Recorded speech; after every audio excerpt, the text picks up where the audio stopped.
What we see is Australia taking part, of course, in the United Nations processes. At one stage, we're considered to be a leader.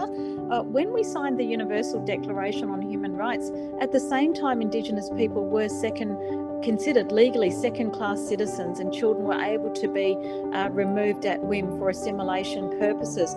So certainly Australia needs to increase respect for human rights and not just verbally, but ensuring that there's investment into the realisation of those rights, particularly Indigenous people.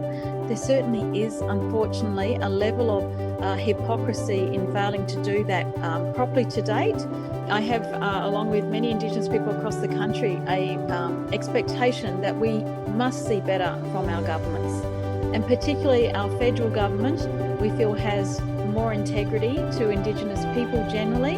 In West Australia, where I live, we don't see the commitment from my government at all, and Aboriginal people feel that it's a very outdated, paternalistic, dismissive attitude to Indigenous people, which is very much inconsistent with the UN Declaration on the Rights of Indigenous People that Australia has endorsed for over 10 years now.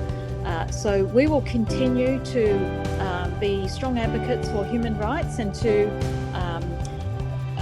call on Australia to implement the Declaration on the Rights of Indigenous People, including through a national action plan, to uphold our human rights obligations and the advice of the UN treaty bodies, and to increase our commitment where we need to in law, including through, for example, the optional protocol process to the Convention on Children.